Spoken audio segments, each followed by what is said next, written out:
What is going on, everybody? It's Matthew here, your local bro. Hope you guys are doing good. We're back at it again today with another video. We're going to check out the 10 strangest weather events in US history. One of my faithful subscribers commented, recommended me to check out this video on another one-on-one videos. So you guys who have been here for a while, you know the drill. Whatever you comment down below, I react to most of the time.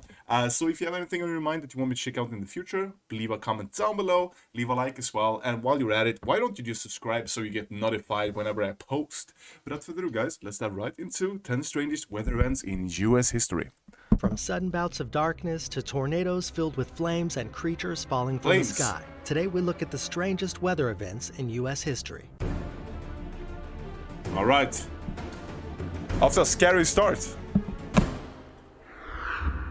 Number 10. Coldest day. Throughout 2019, the Midwest United States experienced some extremely chilly temperatures, with places like Detroit experiencing minus 14-degree weather, Milwaukee dropping to 21 below zero, and Chicago somehow surviving negative 23 degrees Fahrenheit. In comparison to the history of the U.S., though, these temperatures are far from the worst experienced by Americans. The coldest day ever recorded on U.S. soil was January 23, 1971, when the people of Prospect Creek, Alaska, endured a terrifying temperature of minus 80 degrees. When it comes to the lower 48 states, the coldest day came on January 20, 1954, when Rogers Pass, Montana dropped to 70 degrees below zero.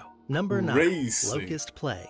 Being a Midwest farmer in the late 19th century had its fair share of obstacles. No modern machinery to work with, fickle soil and weather conditions, and most likely way more physical labor than most people could handle on a daily basis. So imagine how much worse it got for American farmers in 1874 when a swarm of locusts blanketed the sky before diving down on their crops. These insects rained down on the Midwest in droves, with historians estimating their number to be anywhere between 124 billion to 12.5 124 billion 5 trillion. Bro, and up to the trillions. That's crazy. I know that these are small, but still, just imagine being a farmer back then. They cut a path nearly 1,800 miles long and 110 miles wide. These pesky bugs devoured everything from sugar-concentrated crops to wooden tools, leather accessories, and even clothes right off the backs of bystanders. Bro, that's disgusting. Just imagine the chaos. Their impromptu invasion ended up causing many families to suffer and even perish as starvation became a hazard to those in the area that would become. Bro, look at this. Do you guys have any like relatives who were, I don't know, like in Midwest? Is that Missouri? Missouri, Colorado, somewhere around there? I don't know, Nebraska perhaps? I don't know. Do you guys have any relatives who were in this locust plague? Let me know. On the Dust Bowl. While farm animals like chickens did their part in eliminating the pest by simply eating them, the danger of locust invasion didn't pass until the Rocky Mountain grasshopper went extinct at the turn of the century. Number 8. Black Sunday. Speaking of the Dust Bowl, the dust-swept and drought-ridden region of the Midwest began its desolate transformation one fateful day, now referred to as Black Sunday. On April 14, 1935, a storm fell on the prairies of the Midwest, beginning in Oklahoma and Texas. Starting at 4 p.m., winds clocking in at 60 miles per hour swept along the plains, forming a black cloudy wall as they hurtled on. This effect came from loose dirt in the arid region. Bro, look at that background. That's crazy.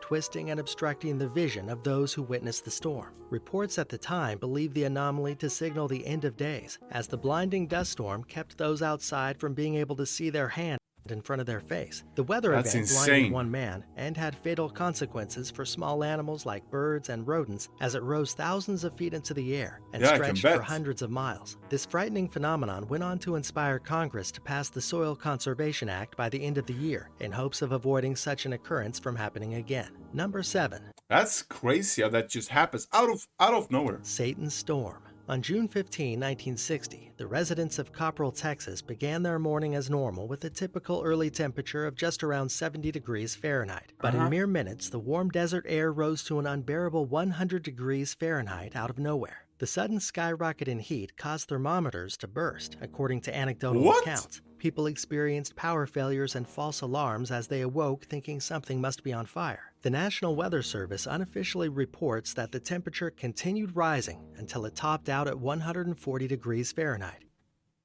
That's and insane. remained there for 3 hours straight. Eventually, the heat subsided, leaving farmers to investigate the level of damage wrought by the sudden heat wave. In its wake, people found that some cattle perished under the infernal sun, while corn and cotton cooked off the crop, ruining entire Holy fields of vegetation. This shit. event earned the name of Satan's Storm during its time. But today, we know the extreme switch in temperature to be a heat burst. These are caused from a thunderstorm rising and being pushed back down to the surface, leading the air below to become compressed and extremely hot. Number 6. Just imagine the damage that would cause on like just the cities and the nearby farms. Tornado Crazy. tantrums. Tornadoes plague the It seems like it's always the farmers who lose out on these when these events happen. Midwest almost annually, and at times more than one can touch down in a Oh, given that's place. massive. But on April 3rd and April 4th in 1974, a flood of tornadoes spread across multiple states in the Ohio Valley, causing Oh. over $1 billion, adjusted for inflation, in damage, and claiming the lives of 335 people in the process.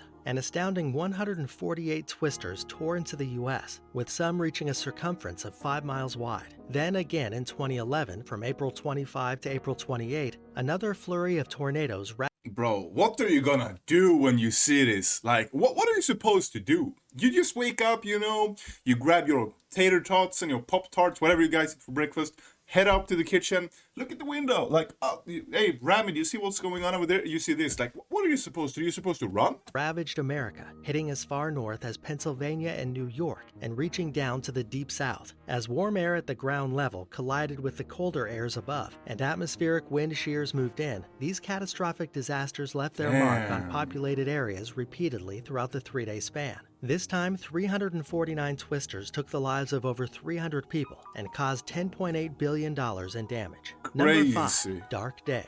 In the 18th century, meteorology wasn't anywhere near as exact or capable of explaining weather-related phenomena the way it is today. So it's no wonder that accounts of the day when the sky went dark on May 19, 1780 are so superstitious and foreboding. Following right on the tail end of the American Revolution, the newly founded nation was already tense. So when the sun turned red, black rain fell from the sky carrying the scent of coal fire, and the population had to rely on candlelight in the middle of the day to see, you can understand how frightened Americans might have felt. Rather than I would have passed any out. sort of Armageddon or Judgment Day, this scary ordeal can be attributed to a forest fire in the Ontario forest. The origin of the legendary Dark Day in New England wasn't discovered until 2007, when forestry experts out of the University of Missouri discovered fire scars in the woods of Ontario corresponding to that date. Number 4. Raining fish. Wow. We've all heard the It's crazy how so many of these things that happened so far ago that you can like find out the solutions or like the reasons to it today through science. Just incredible. saying, "It's raining cats and dogs." But in 1947, the age-old phrase became reality, with a bit of an aquatic twist. Raining As the fish. population of Marksville, Louisiana left their homes on October 23rd that year, no forecast could have prepared them for the downpour that was to come. According to the Library of Congress, inhabitants of the southern town experienced a torrential shower that brought not only raindrops, but several fish as well. These accounts weren't the hoax they might seem to be, as the meteorological phenomenon known as raining animals has occurred many times across the planet and throughout history. Flightless creatures like spiders, frogs, octopus, and even jellyfish have been reported from China to Honduras over the last 2 centuries. While the cause of such an event has never been witnessed, the prevailing theory as to what causes such groups of animals to be displaced attribute the phenomena to waterspouts and updrafts. Waterspouts are the weaker of the 2 hypothesized sources, as the water-based tornadoes capable of flinging objects along the water at high speeds fail to suck up anything in their path.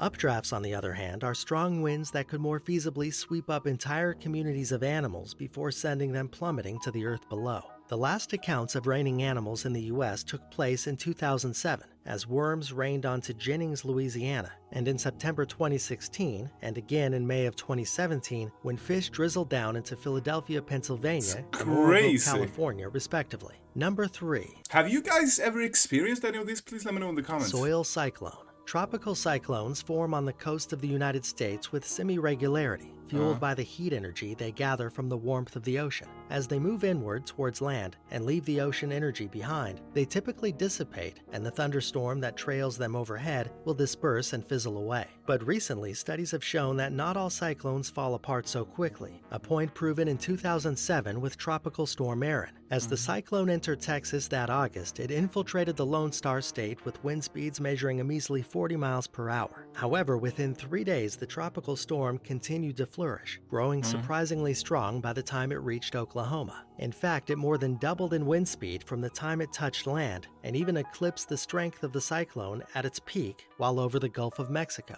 But how could such an anomaly be possible if no water warmth was present to keep the cyclone swirling? Moist soil, as new discoveries have shown, can substitute for ocean water if breached at the right temperature and hydration levels. Referred to as the brown ocean effect, this abnormality gave Tropical Storm Erin a longer life than meteorologists could have ever predicted at the time.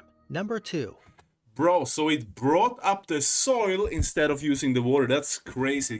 It must have been looking so insane. You get this huge dark tornado just coming in out of nowhere. Fire tornado. During the Carr Fire event of 2018, one of the most terrifying weather anomalies of U.S. history occurred when the largest fire tornado ever recorded took shape.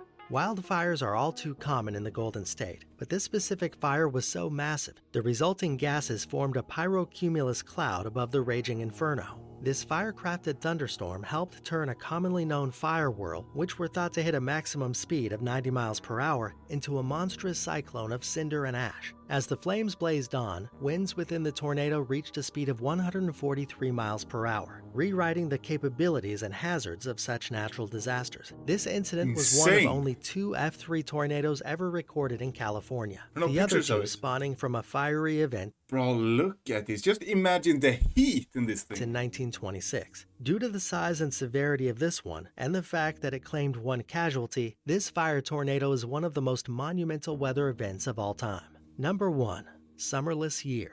Also known as the Poverty Year, 1816 was the year without a summer, when temperatures all across the northern hemisphere remained frigid year-round, even through July and August. New England reported record-late snowfalls, experiencing heavy weather as late as June 11th. In the south, cities like Savannah, Georgia only reached 46 degrees Fahrenheit on the 4th of July. Much of the U.S. experienced a drought that same year in early fall, and winter weather started right back up by September. This freezing year was the result of an eruption in 1815 from Indonesia's Tambora volcano halfway around the world. The ash and dust of the eruption filled the stratosphere for the next year, blocking sunlight across the northern hemisphere, which ended up cooling that portion. It's so crazy how something, you know, at the completely other side of like the world can do something like this and just cause these events to occur.